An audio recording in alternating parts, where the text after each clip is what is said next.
What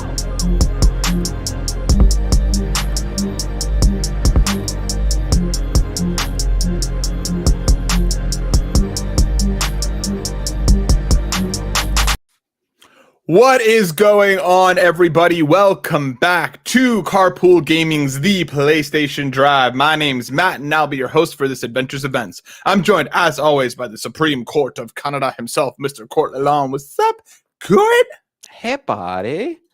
Happy belated birthday to you, my friend. In the week past, it was your birthday. You celebrated it. You're officially, another year more beautiful, another year like more wiser, another year dusty fingerprints on an abandoned handrail. But how you doing, my friend? Honestly, I got a rant for you. Okay, so do it.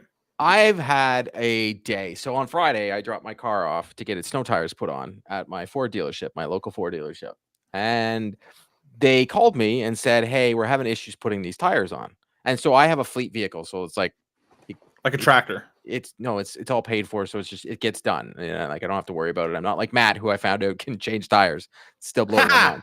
But yeah, that's right. They called me and said, "Hey, we're having an issue putting the tires on your rims." And I was like, "Well, what's the issue? Like it's the same ones as last year." They look it up. They're like, "Yeah, you're right. So then today I drop off my Ford Mach-E this morning to the dealership. They call me and they say, "We can't find your tires." I said, "What do you mean you can't find my tires?" They called me back an hour before this show starts. And this is also after they made me miss 2 of my work calls because I was stuck in their lobby for 2.5 hours before they could even get me a shuttle or a rental car. Nice. They call me and say, "Hey, we're going to have to come pick up your Escape because the wrong tires are on the wrong car." I said, "Well, they're on rims. How did you put them on?" Like they were like, "Well, they must have taken them off the rims." And I'm like, "So what?" So they have put the wrong tires on the wrong rims on my car. So I should not have been driving it. It's unsafe to drive. So I had to tell them, "Okay, come." So they're going to bring me my Mach-E, take my Ford Escape.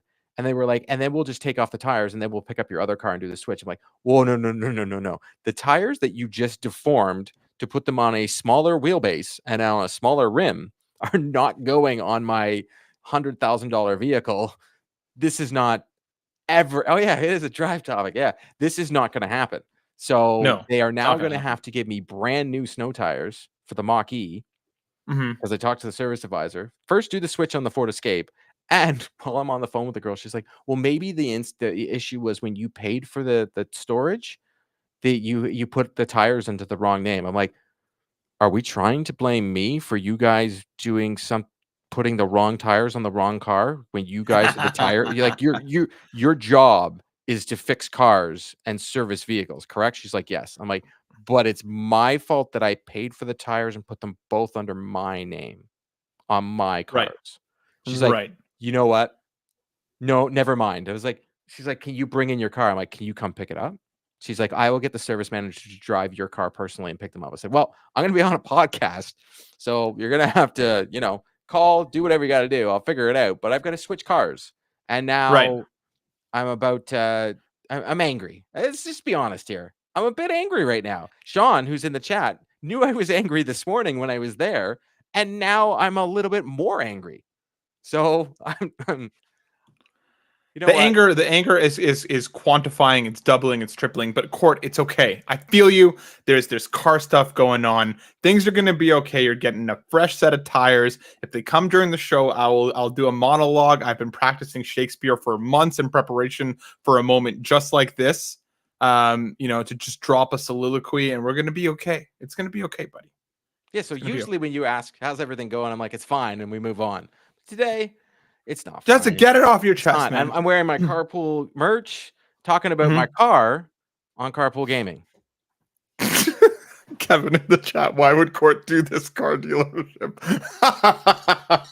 Seriously, that's pretty much why they tried to do me on. The best is when they tried to tell me to drop off both my cars. Originally they were like, "Hey, why don't you drop off your car and we'll take both of them on Saturday, and then you can wait." I'm like, "What do you mean I'll wait for the car?" She's like, "Well, we can get it done in an hour." I'm like, "This morning I dropped off my car and you made me wait 2.5 hours." I said, "On Friday I dropped off my car at 8 a.m. You didn't call me till 4. And she's like, oh, I'm like, so this hour ain't going to happen. I'm like, you can't give me a loaner? She's like, oh, we don't have those. I'm like, listen, okay. I worked for Enterprise Rent-A-Car for 8.5 years. You got cars. I'm like, do you want me just to call Ford now? And she's like, no, we don't need you to do that. I'm like, okay, then why? Oh, really? All just like, Flint, like, just Flintstone it, dude. Just stop feeding me loads of crap. Just fix the issue. You screwed up, not me. Don't make it about me. Make it about you.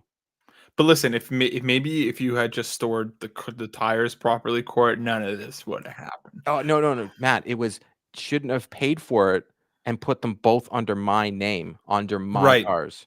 I said, I keep forgetting buying 2 cars from you is the issue, not you doing bad service. Buying 2 cars from you is the issue.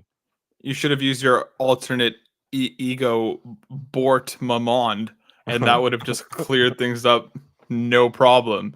But well, Court, I hope your car troubles get taken care of soon. But in the spirit of all things cars, we got to clean this garage of ours. There are tires everywhere. Who knows which ones anymore? But if you're watching us live right now on youtube.com/carpoolgaming, like the stream, that'd be nice if you did that. Leave a comment, helps us grow, reach more people. Ring that bell. Become a member, do all that fun stuff. If you have extra bucks to toss our way, head to patreon.com/carpoolgaming, or if you toss in bucks, out comes a cornucopia of content for you to consume. Go to your podcast service of choice. Leave us a 5-star review. You can leave any review, but 5 stars would be appreciated. Leave us some words. We always appreciate that. And of course, we have to talk, Court, because this week is one of the best days of the year. Saturday is game day for Extra Life. It is 6th year running. You can see this is really like the site is looking good. We've already raised $1,410. Thank you to everybody who's donated, running for a goal of 10,000. There's so many cool prizes and stuff. Obviously, we see Miles here on the page. Wonderful, wonderful child. We're doing this to help kids like him all around Canada. So please, your support would be super, super appreciated. If you have any bucks, head there. Head to the Extra Life. The link will be in the description. There's a bunch of cool stuff that you could win. Maybe some Starfield Xbox controllers, maybe some Game Pass, maybe some cozy stuff, maybe a literal mountain of Sea of Stars codes, Metroid Prime stuff. There's just so much here. And of course, the Grinch Christmas. Come on. The Grinch is still Christmas, a bunch of stuff from Outright, a bunch of stuff from all over the place. So please, please, please head to Extra Life. Head to the Carpool Gaming page on Extra Life. If you have anything to donate, we would super, super appreciate it to help all these big, wonderful kids. Game day is Saturday.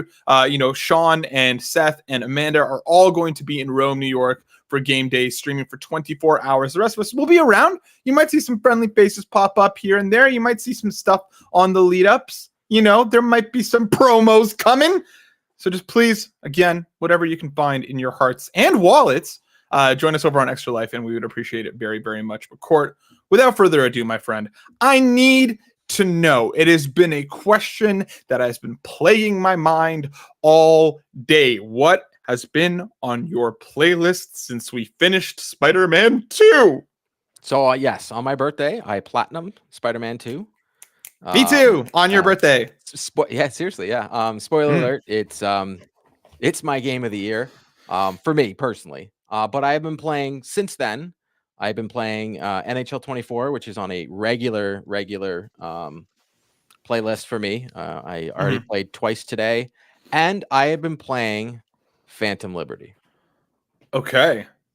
So let's piecemeal this out. And Just Dance 2024. I played that and Mario Wonder with my kid, and I saw Seth's amazing review. But near the end, he talks about how it's not hard. Yeah, that game's hard, okay? Maybe I suck at video games. The game's hard. There's a platformer where you have to jump and these spinny things happen. You got to go from side to side. I, for the first time in a really long time, wanted to throw the freaking controller. But Just Dance 2024, that game is just fun. Family fun night. Played a ton of that game. Had a lot of fun. What's your go-to song on Just Dance right now? I got we were doing, my daughter is addicted to Taylor Swift, but I was doing Radioactive by Imagine Dragons and some Destiny's Child. We did some of that. Good. I'm glad. Good fun. Good. I'm glad you're enjoying it, dude. It always looks like a good time. It looks like a good amount of fun. So as long as you and Emma are enjoying it, that is the most important thing. But it is a crime that you did not say the BTS songs. I think Butter's on there, and I am very personally so that's BTS. So she danced to Butter. You were angry. Now I'm angry. She likes that song. Okay, good. Never mind. I rescind my anger. Taken back. It is definitely not a game for me, but on in my household we have a thing called family fun night. So we usually either play a board game, we watch a movie, and last weekend we played Super Mario Wonders, Super Mario Brothers Wonder, and having a great time with it. And then we've progressed in the game. We've been playing it as a family, like we've switched. Anytime someone dies or finishes a level, we switch controllers, and then we've gotten to a point where this game just hates me and it's just too hard for no apparent reason. But you need to collect the little thingies, badges, or the coins acorns or whatever to even unlock. So I'm like, oh my god, like I just wish I didn't have to do this level, but I'm gonna have to figure it out. I'll just watch something on the internet or something to figure it out. But see, I'm on the polar opposite side of the spectrum. Also, obviously, been playing Wonder. My wife Senna is a massive like 2D Mario fan and 3D Mario fan as well. But like, so it's one of our go-tos whenever there's a new Mario. We play it together. But she's like hyper fixated on the fact that we have to complete everything in the level before we're able to move on to the next one. Yep. So we've been getting all the purple coins, all the Wonder Seeds, and yeah, there are some of those that are genuinely tough. Yep. I don't know if you've reached like the challenge world yet. Like there's there's certain. Like I got into that level, played it a couple times. I was like, not right now, and hopped right back out. So Seth, you are just good at video games and understand that the rest of the world actually sucks. The game is hard.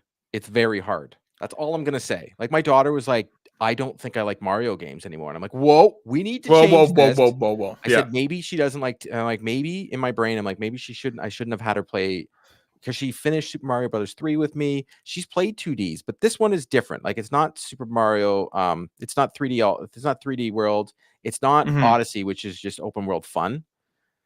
So she really enjoyed those. So she was like, oh, and I'm like, I hope this game doesn't change her opinion, but it is what it is. Just Dance is great. And Phantom Liberty, I will save it. I'm going to be doing a review for it. It's taken me a really long time because I was playing Spider-Man as well, but I wanted to play to get up to that point where it was unlocked in the game. You can play it. You can actually go in and just play it and they'll level you up. But I wanted to actually get to a certain point. So I wanted to actually play the story because I wanted to do it all in order. So I started from the beginning and I'm there. I can finally play Phantom Liberty. Nice. So cool. I'm looking forward to your thoughts. Yeah, for me, I finished on Platinum Spider-Man 2. Absolutely loved it. I saved the Howard mission for last. Equally by choice and not by choice because it just wouldn't pop for me on the map. I literally had to like look up where it was online, like go to that specific location, and then it finally triggered. I loved it. My game of the year so far as well. I don't really see anything knocking it off its pedestal currently, but everything about it was fantastic. I really, really enjoyed every second with it. And then I've been playing Wonder, which we've talked about. And then because of all of the reviews for Alan Wake 2, I have you know what? I'm just going to bring in right now because the reviews hit and Alan Wake 2 is off to a massive, massive start. An 89 sitting. It was over 90 a few days ago, settling in at around the 89 point on PS5. I am hearing some stuff with the PC side, so just be Xbox wary side, if you're hopping. Which is interesting. The Xbox has the higher score. People are reporting they're having issues. Maybe that could just be people in the zeitgeist trying to make it like, ooh, Xbox doesn't work and PlayStation does, but could be. But yeah, Alan Wake 2 coming out with a massive 89. A lot of people are talking about it being one of the best horror games of all time. And I was like, you know what? I have massive FOMO. I have a big problem. You really do. I really do. I really, really do. I need to be part of the thing that is currently going on. Otherwise, it eats at my brain. So I downloaded Alan Wake Remastered. In chapter 4, I want to say. I think I'm in chapter 4. I'm in chapter 3 or I'm in chapter 4. I'm surprisingly enjoying it so far. I like the vibes, the voice acting, and like I'm keeping in mind that this is, a game that is, more than 10 years old at this point. Correct me if I'm wrong.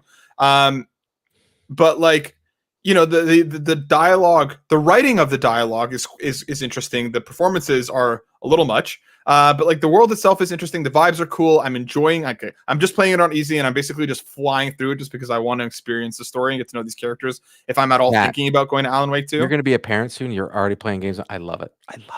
I know. Look at you. This is your fault. I can't remember who it was, but shout out to somebody who was in the community. Was like, put it on easy and just blast through it. That's exactly what I'm doing. I'm enjoying it. I'm excited to keep going with it. The game's only like, I think around 8 to 10 hours long. So I'm planning on, just ripping through it. And then if I feel the same way by the time it ends, I'll probably pick up Alan Wake 2 and begin my journey into that just because it looks incredible. It looks really, really good, and I just need to know. I need to know. See, I'm very interested because I didn't like Alan Wake. I played it on Xbox 360, and then I played the remastered, and I was like, nope, still don't like this game. But I loved Control. Control, the year it came out, was my favorite game that year. And then when they brought it back out and they put all the new bells and whistles in it, I played it and played the Alan Wake missions and was like, this game's amazing. So I'm very psyched for Alan Wake 2. But because we got so much going on, I got, just finished Spider-Man, I got Mario Wonder, and I'm playing Phantom Liberty. I'm like, you know what? This is definitely going to be a wait for it to go on sale type game for me. Fair. But I think for sure I'm getting Alan Wake 2 once it goes on sale. So if it goes on sale Boxing Day, that's 100% I'm buying it, because I even saw Steve Vigvari put up the tweet about it. They're doing that giant font thing that they did in Control that I just love it. I don't know why. The cinematics of it, where you're there and all of a sudden the name of the chapter just goes up and you're still walking and all that, and they do like the boom, that noise. So good. It actually made me, when I was seeing all the stuff about Alan Wake 2, it actually made me want to go back, and I was like, okay, I finished Alan Wake on Xbox 360, and then I played Control on the Xbox Series X. I'm like, do I go in now, because I still have it from PlayStation Plus when we got to claim it? Do I go in now and go play Control after I finish Phantom Liberty before I do Alan Wake 2? That's what I'm debating. It's I mean, Control's a great game. I don't think you would be wasting your time, but yeah, well, I mean, we'll see, Cord. There's just right now, I think it's Halloween, it's spooky season. Like, I can feel like I'm in the mood for this kind of stuff. So I'm gonna try and just rip through Alan Wake, and if that nagging feeling in the back of my brain is still there, I'll hop into Alan Wake 2, because everybody knows I have no self-control. Let's move over, because we have a bunch of news to talk about, including coming from PlayStation on X. We got confirmation that the PlayStation Pulse Explore wireless earbuds will be launching in December. Pre-orders are going live on November 9th. Just going to pop over to the PlayStation blog, which has more information for us. It's at the very top of it. There's like a little update section. So they're going to be not just the Pulse Elite, so the Pulse Elite wireless headset as well, along with the link adapter. But once again, right now it's for US, UK, France, Germany, Austria, Belgium. No mention of Canada right now. But if we go by what happened with the portal, but it will be launching in Canada. Which places in Canada? Because if you think about it, the source who usually gets their stuff didn't get it for the portal. So the portal was only available in GameStop, Best Buy, and Walmart Canada, and that's it. And Amazon as well, I think. Amazon as well? I didn't see it there. So as of right now, I haven't seen any links pop up for the pre-order for these in Canada yet. But the last time they put out a blog post like this, it was almost like a week later we got the links for Canada or pricing. Yeah, it took a little bit. So yeah, it is on Amazon. It's just out of stock right now for the portal. So I'm assuming that will follow suit. Yeah, these look cool. I don't know if any of these are a day one for me. I think I'm most curious about the earbuds, because I had the what's it called? The old Pulse headset, and like the lining inside of it wore out for me very quickly. And I love the form factor. I love how they feel. I had the old Pulse ones as well, the kind of the big black and blue ones. Loved them. But like, for whatever reason, I don't know if I just got a faulty pair, but like the kind of inner mesh that like fits right into your ear just wore out very quickly. So I'm hoping that's something they fixed. But yeah, they'll be going live for our friends in the US and a bunch more globally, November 9th at 10 a.m. local time. Keep it on. If these are things that you're looking for, stay on L Babbins on X. Yeah, that's what I was going to say. LBABINZ. He always gets the links up and ready very, very quickly. So, keep it. Let us know in the comments. Are any of these day one for you? I'm excited to see what people think about them. But, more peripherals on the way shortly, Court. But without further ado, let's get into our next story, coming from IGN themselves, written by Kat Bailey. Insomniac confirms Wolverine game is set in the same universe as Spider-Man 2. It's 1048 all the way down. Ever since Insomniac first announced that it was working on a Wolverine game for PlayStations, fans have wondered whether it was set in the same universe as Spider-Man 2.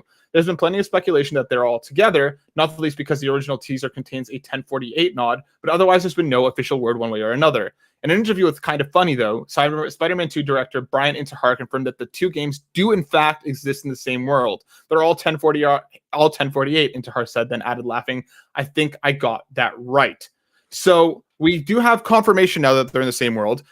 In the same interview, or one with IGN. No, it was another one with IGN. It was with IGN.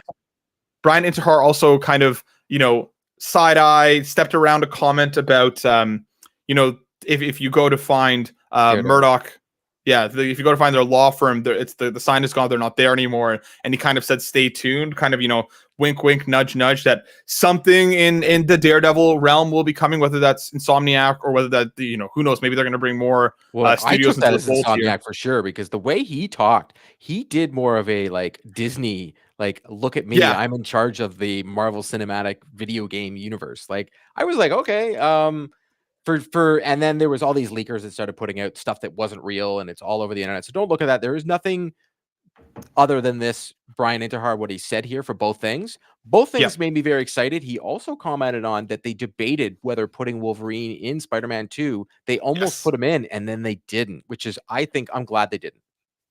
Also, like, slight spoiler for Spider-Man 2 in terms of one of the suits. I'm not going to name it outright, but like, very, very cool suit that we got in the later half of that game. Very, very cool. For me, this and Miles, for me, this is just telling me that they do have greater plans. I don't see the need to set these in the same universe if they're not going to do some sort of crossover, maybe the Avengers game done right, but like a more street level thing. That's a shot. I know, but I loved the story. I loved the campaign in that game. Everything else was halfway through. No, we talked about this. As soon as they deviated from Kamala Khan, it was bad. Yeah. But yeah, like with Wolverine obviously in the cards, I wouldn't be surprised if we get a Wolverine post-credit scene that somehow ties in Peter or Miles, or we get some or other like side character, or even something like a TV news report in the background playing at a bar of like J. Jonah Jameson yelling something. That's what I'm thinking. I'm sure we'll see some sort of Easter egg in Wolverine that will more directly link to Spider-Man. But like, Court, hit me with the crystal ball here. Are we looking at a Marvel video games universe, or is this just a fun Easter egg? Like, what do you think the plans are moving forward? I think he was very careful in what he said. And I do think we are looking at that because I don't think it necessarily means that we're going to get Wolverine in a Spider-Man video game. But what you were saying, how, the news is on in the background and Spider-Man can be there, I think the two can be the same. I do, though, however, think that we're going to get a Daredevil. Like, here's my prediction, Cap. I think we're getting DLC for Spider-Man 2. I think it's definitely going to happen. I'm not going to give anything away, but there's post-credit scenes that there's two post-credit scenes. I would tell everybody who's going to play this game. I think we're definitely going to get some DLC from this game. We had amazing DLC for Spider-Man 1. Mm-hmm. And I do think because of that one character that leaves, that was in the previous game. Yep. I think we're going to get Daredevil content for a DLC with Spider-Man. With Spider-Man. I don't want to give. I think we're going to see him in the Spider-Man universe, but I don't think we're going to see Wolverine in the Spider-Man universe unless they do something like you were suggesting. How if they did a bigger game, like an event, if they went that extra step, because we got introduced to, without spoiling, more Marvel characters while playing Spider-Man this year in Spider-Man 2. And like, there were certain sequences and certain segments in Spider-Man 2 that we did start to see pieces of the universe at large.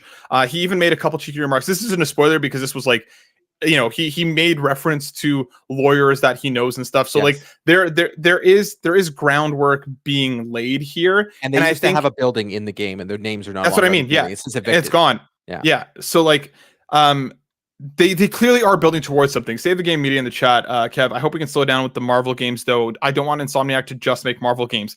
Disagree. I don't like. I would like them to keep going with Ratchet and Clank.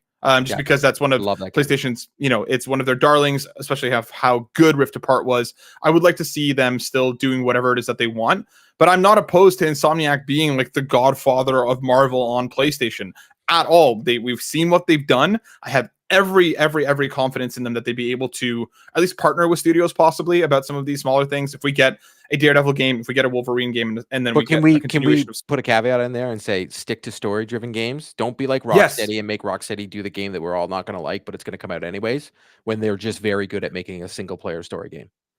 Yeah, and like the thing is, it's like I could totally see them doing in my crystal ball, 5 years, 6, 7 years down the line, once we get a few of these games, it wouldn't surprise me to see them doing a story arc of Kingpin getting out of jail, taking over New York, and now you have Spider-Man, Wolverine, and Daredevil, all three being playable characters with different missions. And we could finally bring in the Punisher, because they would really like the Punisher. That's what I mean. That's what I mean. That's 4 characters right there. The Punisher works perfectly. All of those characters have worked together in some capacity, most of them against Fisk. So there's a groundwork, and especially they have gameplay systems. They have a lot. You don't need to do anything to Spider-Man's combat or Spider-Man's, or even Daredevil's for that aspect. He fits into the combat narrative, and I know you wanted a Daredevil game, but I think Daredevil just being a DLC is almost too perfect.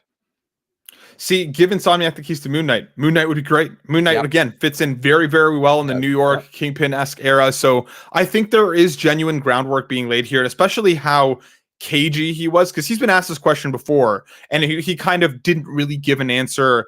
Like it was more of like a no, like I mean, we'll see what happens kind of thing. This time, the glint in his eye, the smirk, the way that he kind of looks off camera, he knows what's happening. They obviously have a roadmap, and for me, that just means that this crossover will happen to some extent. It will happen. And I will even say this, because Caboose does a phenomenal interview with him as well. Who's a Canadian content creator. He had a chance to say these things there, and he chose to say them on Kind of Funny, which is like, for whatever people think of Kind of Funny, they're one of the biggest outlets there are in the video game universe, and same with IGN. So when he says those words on those shows, he knows they're going to get picked up, right? He knows they're going to blast off through the roof. He could have said them at other places. Other places asked him the exact same questions, and he just conveniently says them there. Like, I think Kind of Funny and IGN being like the two biggest outlets. That's where he's doing the hinting, and that's where he was like, "Oh yeah, by the way, like I know I've already answered this question 4 times, but now I'm going to finally say it." Like, you know what I mean? Like, having what we see in Marvel Spider-Man 2, the Easter eggs are endless, and I would recommend actually checking out Caboose's channel. He does a phenomenal bunch of videos regarding Spider-Man 2. He also does some great stuff regarding the Easter eggs. So if you want to, once you finish the game, go check out his channel and go check out what he did for the Easter eggs, because you'll go through, and that's why I'm saying the amount of hints they gave to the world that Spider-Man is in for them, and what other Marvel heroes exist in this world is crazy, because there are a ton, and they didn't mess around. You don't hint at these characters if you aren't thinking in the future if you can do something with them. I think Chris in the chat here, maybe we'll see some kind of teaser at the Game Awards this year. I think that's bang on. Yeah. I think it would be a couple months at that point after launch. It's a great way to build hype. Here's the DLC chapter, because obviously Black Cat was very much the focus of the original DLC of the first game. And then centering it around another character would be pretty cool, a character that we might know of or not know about yet. Because like that's the thing, we know the Avengers exist in this universe. The buildings in the game, there are other Easter eggs for other groups that we see in this game. So like they are very clearly and more obviously now. Dry yet, but yeah, right. Like they're very clear in what they're doing, and I don't. There's no way that it's accidental for them to be going to this extent. But let us know in the chat, what would you want out of Insomniac? Do you think we're getting a crossover? Because I would bet that it's happening at some point in time over the next decade. Matt, I want to ask you again. Yeah, you've had your crystal ball on all this, and you're huge into the Spider-Man universe, way more than me. I'm a huge Wolverine fan. You're a huge Spider-Man fan. But now, after you have finished Spider-Man 2. Without spoiling anything, what do you think they're going to go in? What direction do you think they're going to go in? See, I don't know, because Wolverine wasn't in the cards for me when that was announced. Them staying in the Spider-Man universe was obviously a given. The Spider-Man to Miles to Spider-Man 2 arc makes a ton of sense. Wolverine now throws a giant wrench into where I was expecting them to go. And I don't know if we're going to get, like, they've obviously gone on record, and we spoke about it last week, but possibly the possibility of a Venom game or whatever else. I think we probably will see some sort of short game in between. We spoke with Steve on the review about kind of the New York burnout and how these things kind of happen. So, like, obviously whatever would come interstitially would have to probably be in New York. I don't think they would build full new environments for an in-between game. That's the other thing. Like, for Daredevil and all these characters, they're already in New York. You already built the world. Exactly. Like Wolverine, we know that, I'm sure they're going to be in Canada. I'm sure they're going to be all over the place because we don't really know the extent of where that is on Wolverine's timeline and so on and so forth. But I could totally see them doing a Daredevil game, even if it is the size of a Miles Morales. I don't know if they'd go full out. It really just depends for me on what the plans are, because I'm not going to spoil anything for Spider-Man 3 based on what happened in Spider-Man 2, but we very clearly see where they're going in Spider-Man 3. Yes. Like, it is as clear as it could possibly be. We know where they're headed there. There's a potential for an interstitial. Daredevil, like Wolverine, we know is coming. If Daredevil were to come, it would obviously come after Wolverine, given that Wolverine's already been announced. So do you think we get Wolverine first before we get any more Spider-Man content, even DLC? DLC, I can totally see us getting DLC, like The City That Never Sleeps, what we got with Spider-Man 1. I could totally see that hitting in the first half of next year, because Wolverine for me is Game Awards. October, November. December 9th is Game Awards? Something like that. Like, Wolverine is October, November of next year at the earliest. Yeah. More than likely, I would guess mid 2025. I think it's just too soon. It makes sense for being in the next year's fall game.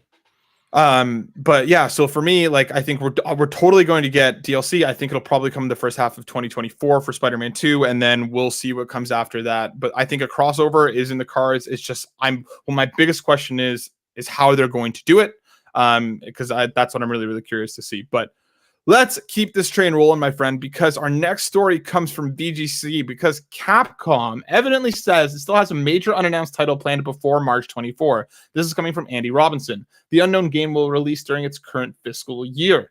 Capcom is planning to release a major unannounced title by the end of its current fiscal year, which ends in March 2024, it said. That's according to a Japanese Q&A section published alongside its latest early earnings results this week, in which it mentions the unannounced title in relation to how it intends to reach its year-end sales targets. Considering its aspirations for the announced game, it's possible that it's related to one of Capcom's two biggest franchises, Resident Evil or Monster Hunter. It's also possible, since there are a few major industry events left before March 24, that the game could be announced during the Game Awards in December. Court, Capcom is cooking. They've had a few years now where they've been firing on all cylinders. They've had hit after hit. They've been doing an incredible job. So my question to you is, we know something's coming from them in essentially the next 4 to 6 months. What do you think it is? I think it's Monster Hunter, and here's the reason I do. We already know we're getting Resident Evil. They've already announced all that. We just got Street Fighter. So we already know the Resident Evil roadmap. They've kind of already told us that. So Monster Hunter, I think it's been 6 years. So Monster Hunter Rise hit in I'm not 2021. Let's move on from that. Let's go to Xbox or PlayStation games. Monster Hunter World, then it's been much longer. Yeah, I think it's 6 years. I actually 2018. Yeah, so I really enjoyed that game. I think they have a great franchise in Monster Hunter. It got revived huge with 2018's Monster Hunter World. I think they have a hit on their hands, and I think that's definitely what we're going to get next. I can't see how it's not, unless it's some title that we're not even thinking. I don't think it's a Devil May Cry. I really think it's a Monster Hunter, but I'm very afraid that they're going to try and Destiny Monster Hunter. I'm really afraid. I'm curious to see if they would, just because they've been very purposeful with Monster Hunter all the way through. It's very much, I think they know that they could alienate their community if they go too far. Monster Hunter World was a great way for bringing a lot of people in, like yourself. It brought me into the franchise. Loved that. Played a bunch of it with friends. I think, especially given that they seem very bullish on these sales calls, it is something that is going to do numbers. So I don't think it's a new IP, flat out. Resident Evil, I think it's too early for it to be, Resident Evil 9. I think Monster Hunter World 2 in some way, shape, or form makes a lot of sense. We don't know. I would assume that there's probably multiple teams working on Monster Hunter now. You got Monster Hunter Rise, Monster Hunter World 2. I'm assuming is going to be their kind of, their next major thing, or whatever that next mainline console. Because Exoprimal I had a good time with it, but I got away with it real quick. Like I was just like, no, I mean there's I don't think it's anything along those lines. Like that's too soon. So I don't think. No, it's I'm talking about that type of game. Like, yeah, I think they tried to go in a different direction and be like, well, you like Monster Hunter, you're gonna like this, and that's more of the Destiny type thing. So I'm really hoping it is Monster Hunter, because that was fun playing with my friends and just jumping in and out and being able to just be like, my buddy's like, hey, I'm going to do that. I'm like, all right, fine, I'll jump in and I'll go kill some people. Like I kill some monsters. Like sure, you battle for a bit, but it's really more about like how long it takes, but having the conversation during that epic boss battle. It was really it feels great. So yeah, I think you're onto something. Let us know in the comments, what do you think we're getting next from good old Capcom? Keeping this train running on VGC, once again written by Jordan Midler. The PS5 UI has started showing which PS5 games can be streamed with PlayStation Plus Premium. The service offers 720p, 1080p, 1440p, and 4K streaming of PS5 games. As spotted by Push Square, the new logo has appeared on this home screen underneath games that can be streamed, as PS5 game streaming has now rolled out across Europe. This feature, which is available to PlayStation Plus Premium members, has been receiving a staggered rollout. Japanese players were able to start streaming PS5 games from October 17th, while Europe got the feature on October 23rd. It is set to come to North America on October 30th. So this is cloud streaming that you'll be able to stream directly to your console, similar to what they were doing with their people, what they've had to do with their PS3 titles. Same idea. You can now stream. If you're at PlayStation Premium, there's a select amount of games that you can now stream directly to your console, so you don't have to download it first. And as someone that got to use the beta, it works, man. I don't know, man. It works real well. Like I was actually shocked when the new update came, because it went from beta to the new update, and then it wasn't there, and I'm like, why? Like I got a beta for it. I was very shocked that it didn't, but I thought it worked very well. As someone that was in PlayStation Plus when it first started, when it was called PlayStation Now, the streaming of games was terrible. I remember Ratchet and Clank was one of the games that I started streaming, because I was like, that was like a test for me. I'm like, well, there's a lot going on the screen. There's all the bolts going on, and like you got a lot of reflexes, and the game was like not good. What I streamed when I tried out the beta, I was in shock how well it played. I was in shock. Just like I said to you when I was streaming games remote play all the way from the United States to my iPad, I was in shock how well the system worked. Yeah, so I think I'm curious to see how this is going to actually hit. For me, it is not enough of a buy-in to keep me at premium, just because, again, like I don't really care to stream the game to my PS5. Like it just basically saves you the download, in my opinion, like in that respect. It only works for people with very good internet. Yes, and like there's also like news of the PlayStation Plus app that was updated for the PC that you can now stream as well. So I tried to hop on that. Maybe it was because it wasn't October 30th, but I saw stuff going around. It wouldn't work. It couldn't even properly register my DualShock 4 because, again, you can't use the DualSense. So I was left unimpressed on the PC front. Curious to see what this is going to look like, but let's stay in the world of PlayStation Plus. Speaking about, whether it's worth it or not, coming once again from VGC by Tom Ivan, Sony has defended its decision to raise PlayStation Plus prices by up to 35%. We have to look at our pricing, and we have to adjust to market conditions. Sony has attempted to justify its decision to raise PlayStation Plus by up to 35% last month. The move saw the cost of 12-month subscriptions for the service's Essential, Extra, and Premium tiers rise by $20 to $40, depending on the chosen membership plan. Sony Interactive Entertainment Senior Vice President and Head of Global Marketing, Eric Lempel, was asked to explain the price hikes in an interview with Barron's via Reset Era. "We want to make PlayStation Plus great," he said. "With our reboot last year and introducing the tier system, a lot of consumers have recognized that there's a lot of value on PlayStation 5. Like practically everything else in the world, we have to look at our pricing and we have to adjust to market conditions. I'm happy to say, unlike a lot of other subscription services out there, we haven't touched the PlayStation Plus pricing for 85% of the world in many years. So this is the first time we did something there." Microsoft also raised its prices for its rival subscription service Game Pass in July, although it agrees the increases were relatively small. Basically going on to say, Lempel was also asked about Game Pass, adding first-party titles, which Sony does not do. He went on to say it comes down to what you're giving to get in the service in terms of the type of game and quality of games. I can't comment on what the competition is doing, but with us, we feel we're offering a great curated catalog of games as well as other features and services with PlayStation Plus. So basically going on to say, well, too bad. We think it's worth it. You're going to pay it or you're not going to pay it. This for me doesn't justify anything whatsoever. We know what it is, what they're doing. I have a number of people that I know who've been in the ecosystem for a long time that have basically been like, I'm not resubbing when time comes. I might hit Essential just to be able to keep up the online play, but like I don't think there's any denying the quality of the service that Extra is. There are great games on that service. There is a lot there. They are regularly adding stuff. Extra is great. I still think the Essential increase is garbage. Premium is still not worth it in my opinion. But I don't know. I'm kind of curious, and I'm not surprised that the justification is basically like, well, too bad. Yeah. But what are you thinking on this? I don't think what they have added. So originally when they talked about this price hike, you and I both were like, well, let's see what they're going to give us, because right now the price doesn't equate to the value we're getting right now. One, the only caveat I'll give is I don't think this service is for us. And the only reason I say that is a perfect example is a buddy of mine who just got a PS5. And when he looked at what PlayStation Plus was, he's like, oh my God, it's like Netflix for video games. This is amazing. And I'm like, well, I've played all of them. And he's like, well, I haven't played any of them. I haven't had a system in like a couple of years. I'm like, all right, that makes sense. For him, Sure.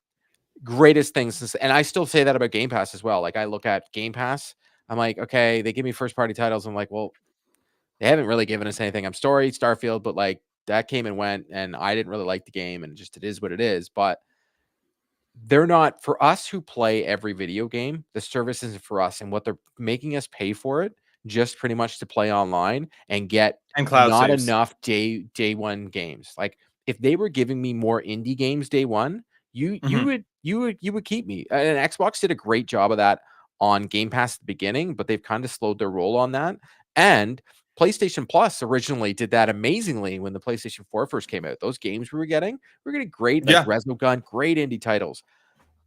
Right now, I don't see the value. When they were like, oh, we're gonna give you movies. I'm like, well, I don't need that.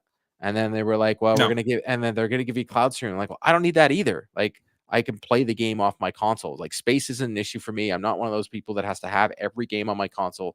I can just delete them. So, for me right now, it doesn't hold the value. But for me right now, also, subscription services in general for video games aren't holding the value because I'm finding myself using them less and less.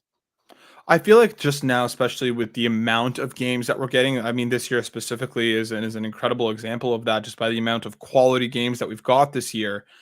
There just isn't enough time to even hit all of these games in the way that you would want to. So, we'll keep you posted, and I'm curious to see how the service continues to change. But I want to just quickly touch one last story before we head into questions from the community. This is still very much breaking, so we don't have a ton of information yet. Coming from Jason Schreier over on X, Destiny 2 developer Bungie is the latest PlayStation studio to have layoffs. Full scope isn't clear yet, but CEO Pete Parsons emailed the company this morning to say they'll be having a team meeting today to talk about, quote unquote, some news today coming out of Bungie as staff are informed. So another round of layoffs. I mean, I feel like we're talking about this every week. Obviously, our hearts go out to everybody who is being affected by the layoffs. Hope everybody lands on their feet and is able to get a new job quickly if they're not being taken care of properly. But just another example of the crap that the industry has gone through this year. In a year of incredible games and massive successes, the industry just seems to be fraying at the seams. But I just wanted to, shout out. We'll probably talk about this again next week once we learn a little bit more. But just wanted to put our hearts out there for the community. Steve, Leanna Rupert was the heart of soul of Destiny's community team, and she was laid off. She was talking about it on Twitter just shortly a bit ago. So again, our hearts go out to everybody.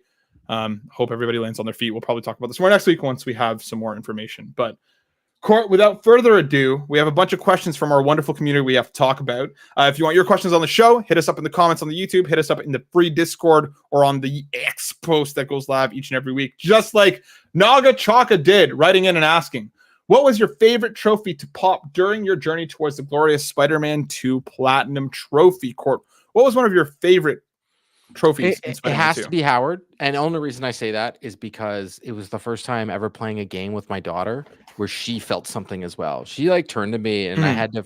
I'm trying not to give anything away. I had to explain what was happening on the screen, and she started getting very sad, and then she started to cry, and I looked at her. I was like, "It's okay," and it was right before school. So then I started tearing up, and I'm even thinking about it. I'm getting it, and so I had to like explain to her, and then in my mind, I was like, "Oh my god, she's finding video games just as powerful as I am." And so like the trophy pops. So anytime I see it and just that picture, like I took the screenshot, I know that's a point where my daughter was playing a video game with me, and she was like, literally felt something That for was a what we were canon event doing. right there. Yeah, and it was unbelievable. It was powerful. It is by far, besides the Haley side mission, one of my favorite missions in the game. Like the Same. story itself is phenomenal. I still think what they did in that Haley mission, making you actually feel everything, like you feel like you're that character. But the Howard mission, it's very it meant a lot. So and then you get a trophy for it too. So Yeah, Howard is obviously a shout out. I really like the SOAR trophy, the one that you basically have to go from the financial district to Astoria without touching the ground. I think wasn't a particular. I didn't think it was very difficult. It took me a couple tries, but I thought it was just a lot of fun. I thought it was a really cool trophy, one that really like makes you understand the traversal mechanics, plot out your route, and just have a good time with it. So I really liked that trophy. did you have to Google that? Like if you Google it, and then you just well for me initially I was like, so easy. Yeah, you just hop that one building and you're just like, oh my god, I'm there. I'm like, where is Astoria? As I'm looking around the map trying to figure out where it is that I'm going. Ash __ T-Robot writes in and saying, hello, gaming legends. What game are you most looking forward to in 2024, Court, with it just being right around the bend? Well, originally I was looking to Rocksteady. I think it's got to be Wolverine because I do think we're getting it. I think we're getting it, and that's their fall game next year. So right now for me, it's definitely Wolverine. But like the sad answer for me is always going to be like the next NHL game. Like it's such a sad answer, but it's the easiest one for me, bro. It's so good. I don't know, man. I just love them. But I'm still on holding out that we're getting a new Uncharted game next year. But we'll see. I'm still in that holdout stage. Well, you know what, dude? I keep holding out because I wouldn't be upset if it happened. For me, like, I mean, the first couple months of the year are just ridiculously stacked for me between Like a Dragon 8, Final Fantasy 7 Rebirth, and then Persona 3. There's just so much happening in such a short amount of time. Written all over it, and it's got me going. Oh yeah, dude, I'm gonna be insufferable for the next couple months, especially because we got that trailer of them basically putting Animal Crossing into Like a Dragon 8, which is hilarious. Like from the presentation and everything else, like I can't wait. I'm super amped on that. So yeah, like I don't know even how to choose between the three of those because those are three of my most favorite franchises ever. Black Wyver writes in and asks, hope you had a great weekend. Are you expecting anything Sony related at the Apple event? Court, I'm going to leave this to you because I didn't even know there was an Apple event. So yes, there is one tonight at 5:30 p.m. Pacific or no Eastern time. So 5:30 Eastern time. So a lot of gonna get our Kreskin hat on. There you go, Matt. Blast from the past. Crepe skin. Yeah. There's a lot of rumors because they're doing this to be in prime time in Japan. So a lot of people are like, oh, it's prime time in North America. Well, no, it's actually prime time in Japan. And so the rumors are right now that we're getting a new MacBook Pro, and that we're getting some updates to the iPad Pro or some iPad stuff, or a new monitor. But everybody keeps saying there's no way they're going to be doing this. They've even sent stuff out, little packages to influencers, and they never do that. Like with like popcorn and like make sure that everybody is ready for this. And PlayStation, Jesus, Apple has been doing a huge push to video games over and over and over again in their last 3 events. They've talked about video games, and in fact, they show the PlayStation controllers on a regular basis during these events. In the last one, 8 p.m. Eastern. Yeah, so like 5. Yeah. Hey, I'm sure Steve will have a write-up. So Steve will have a write-up tomorrow about it for iPhone, either for iPhone or mobile syrup. Go check out his write-up on it. I'm just going off my YouTube rabbit hole on my daily basis, learning about new Apple stuff. And so they've been showing a lot of PlayStation stuff, but they've also been showing a lot of video game stuff. So there are more rumors that they are going to talk more about video games, especially because of the time that they're going to be doing this. So we'll see. Like I believe in the last presentation, they showed the DualSense Edge. Usually they just show the DualSense. If you go to an Apple store, every single Apple TV has a DualSense hooked up to it. Every single one. They've been doing this for over a year now. So if you go to any Apple store, it's a PlayStation controller. I heard I watched the video where the person was going on a whole thing about Nintendo. Maybe I think there's more of a chance that they're doing something with Sony here. Maybe we're going to, we're talking about streaming and we're talking about that. Maybe there's going to be a PlayStation app on the Apple TVs. You never know. So you never know. I just think it's way too much of a coincidence that they're doing this during prime time in Japan. Like it's just, and they've been talking video games, and they're hyping this up with influencers for the first time. And they're influencers that talk about video games, not phones. So, okay. Well, keep it locked. I'm sure we'll be talking about it next week if we got any news coming from there, PlayStation related. Fulia writes in saying, I've been seeing a lot of great shots from Spidey 2, and I'm happy to see everyone having fun with the photo mode. What are some of your favorite shots in photo mode? Well, Fulia, I've gone through here while Court was talking, and I pulled some of the ones that Court and I have been taking. Here's some from me. I love this. Ooh, face plant in the sand. Look at that. Face plant, yeah, right. This one stringing it up some bad guys. Good old punch. There you go. Hey, obviously, dude, don't show that. Spoiler. That's one of the side missions. That's just one of the things. Yeah. And then let's pull up something from Court here. Boom. Obviously, the Amazing Spider-Man 2 suit. I use this a lot. Before they fixed it, that's the best suit in the game. I know. 100% agreed. Like that looked like when I took that photo, I was like, oh my God, that's the movie. Dude, it looks real good. It looks real good. My favorite by far is when you get Miles when he's doing any of his Venom, when the lightning, or I don't know if you notice this, you can do live photos. So you can actually have your image. So when it rains near the end of the game, I'm not giving anything away by saying that. It's raining at the end of the game. You can stop and take a photo, but still have the rain going, but have your Spider-Man not moving. So I took a photo where the rain is still coming down behind Miles. Hold on. I got you. Oh, right. And it's I'm just pulling it up. That's why. So that's one. But there's one where I took it where you can still, there it is. So this one here, you can actually have it so the rain keeps coming. This is my favorite photo by far, because you can actually have it so the rain is still coming in the background. It looks amazing. They have said that they're going to be doing an update to do New Game Plus, and they are going to be adding that you can change the time of the day and change the weather. So I can't wait, because I'll say this to everybody. There is a time at the end of the game where it is raining. And I don't waste that opportunity, because the nighttime rain shots are by far the best. There's lightning going on in the background. It looks unbelievable. The photos look unreal that people are taking at the nighttime shots, way more than anything else. I tried to take 100%. One with the Amazing Spider-Man, the Spider-Man black suit, Tobey Maguire one. Yep. And I tried to have him in like in a dark alley, and it just didn't come out. Like I couldn't see him, and I'm like, it's not gonna work. Oh, this is terrible. Well, there you go. Make sure you use that rain. But yeah, so there's so many cool. Well, just kick my light out. There we go. So many cool shots all over X. So go check them out. Jaden Rose writes in saying, coming up on my 1-year anniversary with the PlayStation Drive. Congrats. Thank you for joining us for a year now. That's incredible. Fun fact, the first podcast I listened to from the Drive, Matt mentioned liking BTS. Nice. At the time, a lot of my friends had an obsession with K-pop. I thought, what is the deal? Even this dude likes BTS. Long story short, listened to Too Cool for School as soon as the episode ended, and I can't go back. I appreciate that. Nicely done. Question for me. Quick, give me your top 3 BTS songs. Okay. Bowsah is up there. I love Home. And the third one is always such a Anpan Man. Those are 3 of my favorites. Just 3 fantastic songs, but there's so many. I've been going down the rabbit hole for a while. But continuing on with the question and also let me know. I want to know yours. Hit me with your top 3. I need to know now. Question relevant to the podcast. If you could choose any superpower to have between the Spider-Man and Wolverine, like Spider-Man's agility or Wolverine's healing factor, what would you pick, Court? If you could pick one of their abilities across the Spider-Man or Wolverine, what would you pick? Wolverine, all day long. No, but one ability from Wolverine. The claws, the healing factor? The healing factor, all day long. Yeah, the healing. It's just so easy. I don't know. No, it's an easy question. I don't know. I don't want to have. Especially after which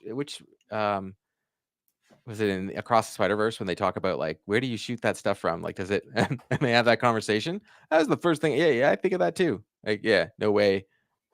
Pepsi is also my fave. Nice. Yeah, 100%. It's the Wolverine's healing powers.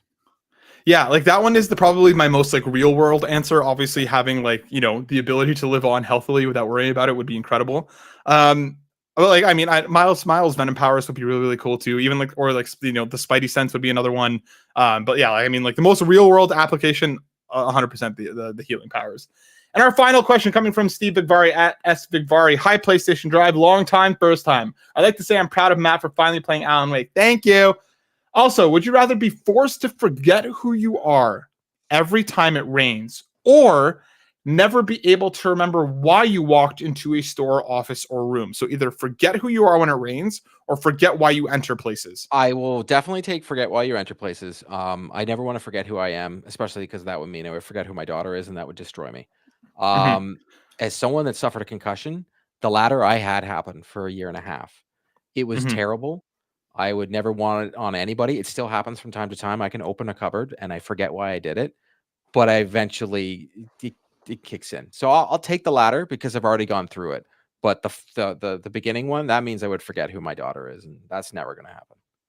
Yeah, I couldn't do the forgetting who I am. Like, I feel like the other one that, like, again, you could like be like, if you're aware that it's happening, like make a note on your phone when you're walking into Walmart being like, this is what I'm here for. You know, there are ways to like circumvent the issue. I actually forgetting put who you are notes on cabinets inside when I open them.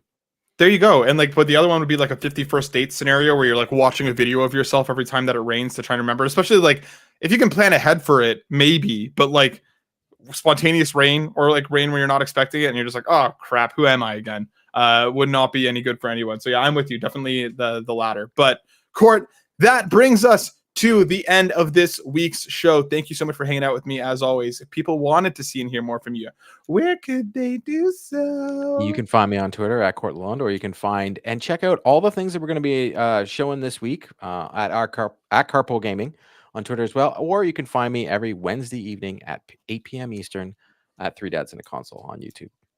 Make sure you go check out 3 Dads and a Console, and of course follow us on all the places. You can find me on X at Matt_SilverSoul. But before we go, we obviously have to thank all of our wonderful patrons. We appreciate you and care about you all so very much. Thank you for your continued support with Extra Life. Thank you to the community for having our backs.